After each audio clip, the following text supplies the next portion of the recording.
What's up, everybody? So I've been blasting this record a lot in the whip. This is car crashing music. If you're not a good driver, I do not recommend, and you're a DMX fan, I do not recommend listening to this record while you drive. You will probably crash the whip.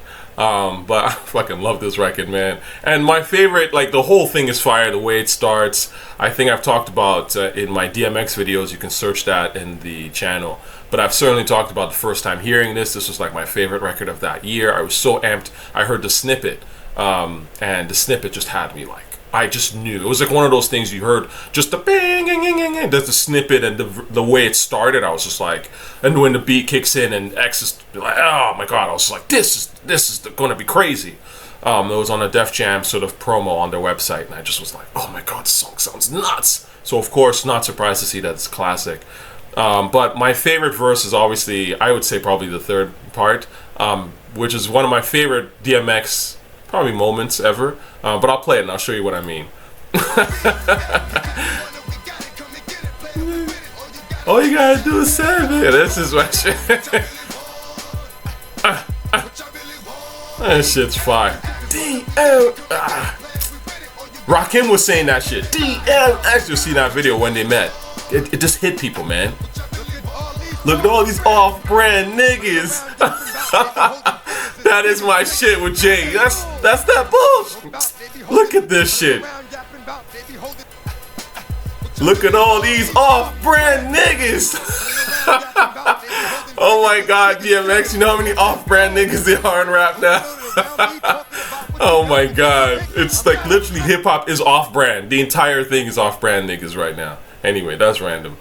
Speaking of Hove, I'm looking at this on my channel, by the way, my community section. I asked a timeless question. 323 votes is a lot, actually, I have to say. It's interesting. I always wonder where people come out the woodwork, because typically when I ask for votes and things, you know, I'll get like maybe 50, 100. But 323, it's great. It means it's the eternal question. Again, talking about this beef with Kendrick Lamar and Drake, which is not exciting at all. Elliot Wilson, I think, was just talking recently about how he says it's the best beef in rap history. Elliot Wilson doesn't, well, I'm not going to say he doesn't know what he's talking about. I would say that he's being very disingenuous. And of course, they're not asking him to explain it. When he said this on Bag Fuel, you know, the co-host didn't press him on it. I mean, this is literally how hip-hop works now. It's very just reactionary. People say gossip, say whatever they want. There's no pushback. And you're just supposed to deal with it, right? Anyway, this is probably the greatest battle in rap history, in my opinion, Jay and Nas. They also happen to be both arguably the greatest rappers in history. And it's interesting because even now, in 2024, there's still debate as to which is the better diss record. Now, me personally, well, actually, let me start off with, I guess, my history with the song, or, you know, my perspective on it. I heard Ether first. I had no idea that Jay even dissed Nas. Again, I was living in Saudi Arabia at the time, and it was spotty. Like, I can't stress this enough. Y'all are lucky where you can just pull up anything on the internet, on YouTube, like this in seconds, and you can listen to it. That is incredible. For someone who was like alive and a teenager before the internet was a thing, really? That is incredible. And that is something that y'all should not take for granted. You know, I know it's hard when you're younger to not, you know, certain things are just so ubiquitous that you just kind of assume it's there and you don't really think about it. But certain things like this, obviously constant electricity, I mean, these are things that you cannot take for granted because it's not like that everywhere else in the world, and it wasn't like that at a certain particular point in time. That's why it's important to be aware and obviously to do your history, right? The point is, I had no idea that Jay even dissed Nas. I didn't hear the Blueprint until 2003, so that's like about 2 years after the Blueprint came out. I heard Hova, Izzo, around the time when it came out, because Izzo was a big record.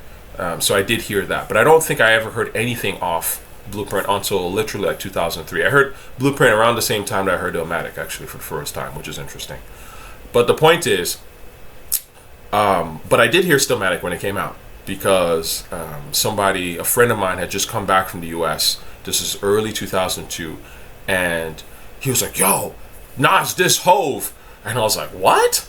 So He gives me a CD, I borrow it, right? And I remember at the time, Got Yourself a Gun. I do remember seeing the music video, I think on MTV. And then Unsmoking and some of those songs. Second Childhood, I kind of honestly, I didn't warm up until that, like much later. But the point is, you know, I'm into hip hop. I'm young. I'm still like what you would call, I'm paying attention to all the new releases. But I would say it's not until 2003, really, with Illmatic, that I really started to actually understand what rap was about. You know, and this is why I think it's so interesting when people are like, well, I was listening to rap all these years. Yeah, but it's like, how deeply were you really listening to it? Were you really critiquing and thinking about what you were listening to? Because Illmatic, and this is why back then I kind of realized, I was like, oh, has to be one of the greatest rap albums ever. Because Illmatic forced me to think about what I was actually hearing, and not just lyrically. I'm not talking about that, but I mean sonically. Like, what is this beat trying to tell me? Like, you know what I'm saying? That was the first time Illmatic was like, really the first time. And I think a lot of that was also because Samurai Champloo came out around that time, 2004, and I saw Samurai Champloo when it came out. And that blew my mind because it made me look at hip-hop beats completely different, right? No one had ever done anything like Samurai Champloo, to put hip-hop beats in the background while someone is walking in, 15th century Japan. It just wasn't a thing. Like, that didn't exist, right? Mixing hip-hop and samurais didn't exist. And so, obviously, I'm listening to all these Nujabes and Fat John beats, and I'm going, oh my God, these beats are hard. This is dope. And it fits. And how does it fit? And how are they pulling this off? And that's when I started to really, really listen to beats on a deeper level. Like, what is it communicating to me? And how is it working in a seed? And that's when I started going back to rap records and listening to the beat really, really closely in a way that I didn't do before. So anyway, my point is, I get the Stillmatic CD and I hear Ether. The fuck Jay-Z. What's up, niggas? So I was like, oh, he bodied Jay, even though I obviously didn't hear Takeover in real time. And I don't even know, I don't even think I was aware that there was a diss record, or if there was, when it was made or whatever. I just heard Nas. I heard Ether first. So guaranteed I was like, oh, Nas flamed him, right?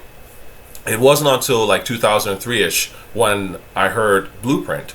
And then I heard Takeover. And I was like, wait a second. This shit's actually really hard. And it's a weird record at first when you hear it. It's not it doesn't jump out of you in a sense, because that beat is it's a rock beat. It's a dope song, but again, when you're listening to it in the context of the Blueprint as just a record, you're like, oh, this is just a dope song. But I found I warmed up to it fairly quickly. But I will say I'm a Takeover guy. I think that Takeover is probably the better diss record. Sorry, Nas. Nas, I'm a fan. I love both of these guys. These are literally both of my favorite rappers ever. And I listen to maybe more Nas for sure. I think in terms of more of Nas's music, speaks to me more. But I also think that Hov got him. And the whole thing is just hilarious. The beat is fire as hell. The come on, right? The Jim Morrison shit with the whoa and the ad libs and and Hov is like, oh, let's go, right? All that shit. That shit's hilarious to me. The lame up. That shit was that's hilarious, right? That is literally that's how you destroy somebody. Obviously destroyed Mobb Deep, and I think he really got at Nas, man. I mean, the lines to me. Let me pull this up because actually I think this is really interesting to look at. But the lines that really did it for me actually was one was nah, the other was Illmatic. That's one hot album every 10-year average, and that's so lame. Nigga, switch up your flow. Your shit is garbage. What you trying to acknowledge? And then you hear fuck out of here in the background. That to me alone was just it's a body bag. Oh my God. And to me that's the standard of dissing. You gotta just diss the artist, man. You have to deconstruct the artist, right? It's not about beef and shit like that. But to me, all the stuff about him being a model had a spark when he started, but now you're just garbage. Oh Oh, that's a hard one. I mean, look, there's so many of these are funny. The Uchiwali verse was whatever. I didn't care for that. But anyway, but this whole thing about this is hard. So yeah, sampled your voice. You was using it wrong. I mean, that's kind of silly, but it flows, and the way Hov is delivering it, it's just funny and aggressive and like, yo, let's go. But like I said, this whole part. You said you've been in this 10, I've been in it 5. Smarten up, Nas. People still say, smarten up, Nas, right? 4 albums in 10 years, nigga, I could divide. That's one every say 2. 2 of them shits was due, right? 1 was nah. And the fact that he went nah instead of 1 was trash or 1 was whatever, right? Again, I always stress this about the great rappers.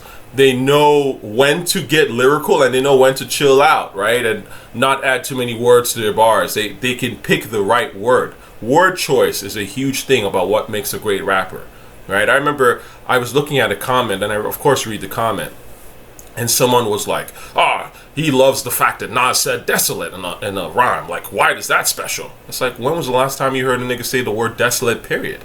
You know what I'm saying? People don't just say, desolate. That's a crazy line for somebody to say. And this was in Hate Me Now. Something, the desolate one or something like that. It's like, whoa. Like, who says that shit? And that it has this almost biblical, second to none, wicked, turn wives to widows, shoot through satin pillows, the desolate one. What? Like, someone that raps that and writes that, I'm going to pay attention. You're clearly a great writer, right? Because word choice is everything. It's not about cramming syllables. Any idiot can do that, right? But to pick good words, concise, get your point across clearly, and of course, in a way that's charming, vocally, and superior, all that stuff is what makes a great MC. So the point is that word choice of 1 was nah, the emotion behind it, the joke of it, to me, is hilarious. Because ultimately, it was written to me is a nah. I was never crazy about it. And I heard it was written, that was the first Nas album I heard, and I heard it in, well, I wasn't saying real time, I heard it in like 97, so probably like a year after it came out. First Nas album I ever heard, and I liked some of the songs, but I wasn't like, oh, Nas is my favorite rapper. It wasn't until Nas is like, that I was like, oh my god, this is incredible. Like, this is Nas? Type of thing. And I think it goes to show you that, like, if it wasn't for Primo, and a lot of those actual more hip-hop records, I think Nas would have literally fallen off the cliff, like, rap-wise. Real shit. All the people that championed It Was Written, they wouldn't even be listening to Nas now if it wasn't for Primo coming back and saving Nas's career multiple times, right? In a sense, coming back Second Childhood. These are the records that kept Nas just like relevant. Obviously, Hot Boys with Timbaland, Crazy Made You Look, right? There's certain joints where like it was like, oh yeah, you can't sleep on Nas. Obviously, Lost Tapes. That Illmatic vibe is what we crave from Nas. It's the best vibe. It's the best boom bap vibe arguably ever. So of course we're gonna crave that. Anyway, switch up your flow. Your shit is garbage. What you trying to kick Nas? Fuck out of here. So this whole part, this is like my favorite part, like part of the whole diss. Yeah. And Ether to me, well, look, listen, I'm not gonna say that Ether was great. I mean, it's a great diss. The beat is not, I don't love the beat, even though it does fit. Because Ether has this, like, the beat has this weird, it's like, I remember when I heard it, it sounded like 2001 though, I will say that. But it sounded like 2001, but also in a more kind of like almost like spaced out. I mean, it's talking, Ether taking your soul type of shit. And it did sound kind of like, where am I right now? Like this beat, it wasn't trying to have a groove to it. It was just kind of like, like I was like, oh, okay, am I in space? Like what's happening right now? Do I like this beat? Do I not like this beat? I remember even back then thinking that. So, fuck Jay-Z, what's up, niggas? Oh, shit's great. All this stuff is cool. It's like an age test. What's the result? Not positive. Who's the best? Pac, Nas, and Big. Now, I will say again, Nas is one of the greatest vocally in hip-hop history. I've said this before, what makes Nas the golden child is that he's arguably the best rapper to have both the best voice and the best rhymes. Typically, you won't see both of those in one individual, right? You'll see like someone like Method Man, who has one of the greatest voices in rap history, but his rhymes are dope. There's like, again, don't get me wrong, Method Man has crazy rhymes. He has better rhymes than 99% of people who've ever rapped, okay? But you're not going to necessarily put Method Man's pen up against even Ghostface's pen, or Jizza's pen, or Nas's pen, right? But his pen is dope too, of course. But my point is that typically, you know, Nas is one of those guys that actually has like a top 5 rap voice, in my opinion, of all time, and like a top 3 pen of all time.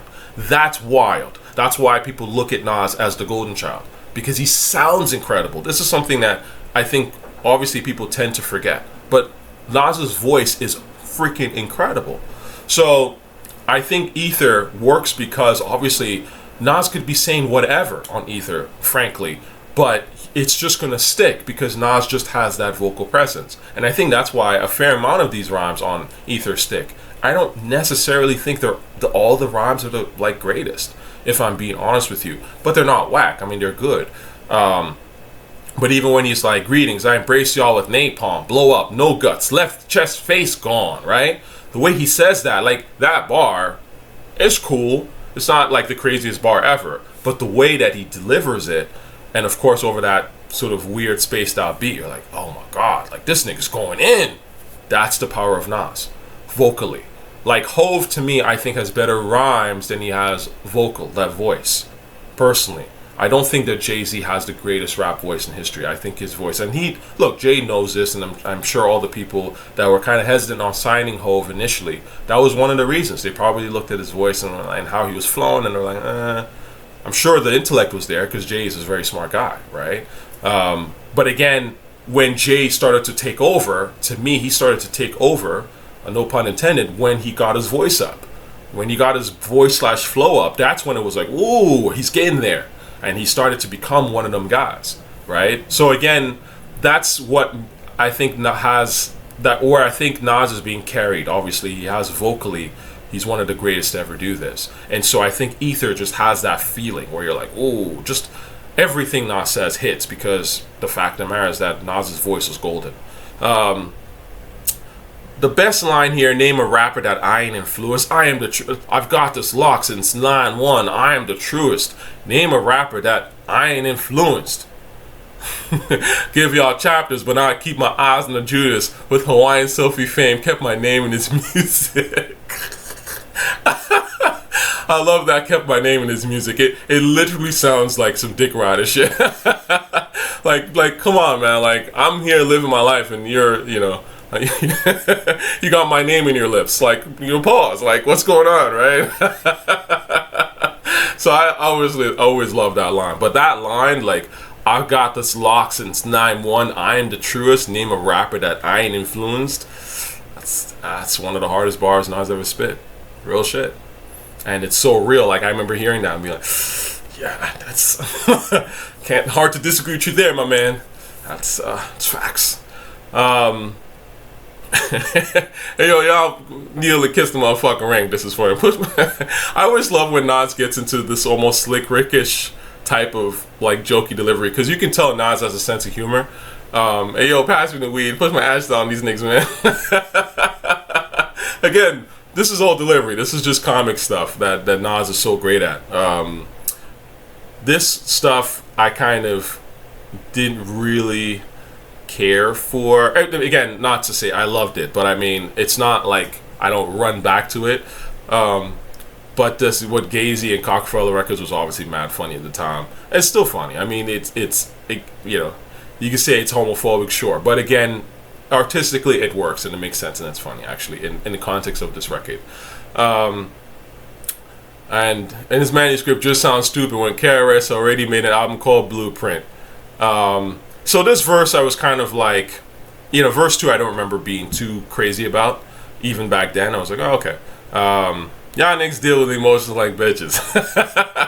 What's sad is I love you because you're my brother. You traded your soul for riches. My child, I watched you grow up to be famous, and now I smile like a proud dad watching his only son that made it. That's hard. So now it's like, again, Nas is coming back and really like hitting me. Well, life is hard, hug me, don't reject me, or make records to disrespect me, blatant or indirectly. I was like, oh. Yo, I remember that. I was like, oh. I thought, nah, like, alright, let's cut this shit short. That was amazing. So obviously verse 3 is where the record comes back and really, I would say, you know, obviously really hits a J hard. That ether, that shit you make your soul burn slow. And again, the way he delivers and says burn slow, right? This is rap. You have to study the vocals of these people, like how they're actually saying things. It's always how you say things that's much more important than what you actually say. As I've said before, what separates Nas and Jay from others who do have great voices and do say things, like how they say things is dope, is of course then on top of that, what they're actually saying is like, whoa. And that's how you become top 10, top 20 all time. Is that not only are you saying stuff in in an extremely engaging, addictive way, but the stuff you're actually saying on top of that is also brilliant. All right. And I think it's funny that he asked me if I'm trying to kick Nas, right? Like, I'm sure Nas, when he heard Takeover about that, fuck out of here, the kick knowledge thing. So it's nice that he responded to that. So anyway, all this other stuff. Again, I kind of was never really big on that, you know. Feel these hot rock fellas, put you in a dry spot, fellas. In a pine box with 9 shots from my Glock, fellas. You know, but again, Nas is vocally superior. It sounds dope, so it's okay.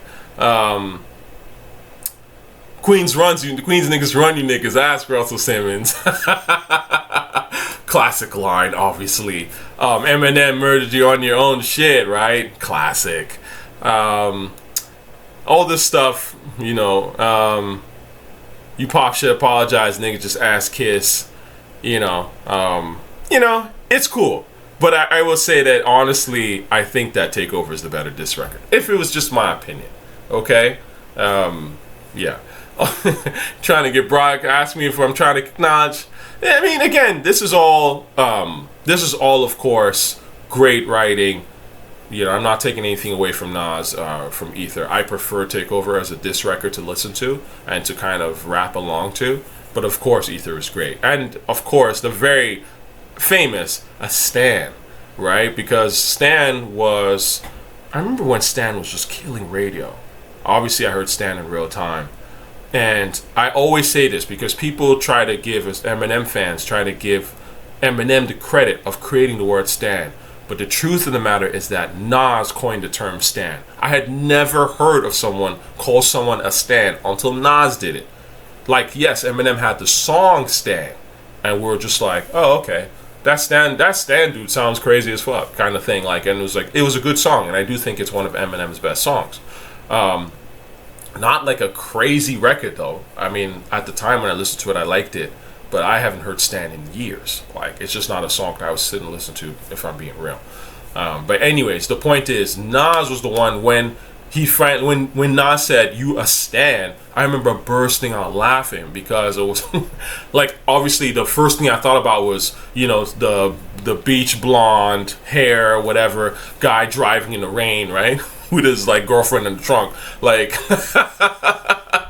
and the fact that Nas like kind of put those two things together to call Jay that, to me was hilarious, right? Nas single-handedly coined that term, so I give props to Nas. So long story short, I would say that you know, it's all a matter of preference. These are both phenomenal songs.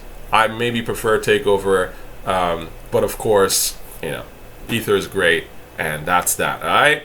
Hope y'all enjoyed this video, or you know, give me your opinions. Which verse, you know, really stuck out to you? What are your favorite lines? If you do have a favorite diss track, which one do you like best and why? Let me know. All right, peace.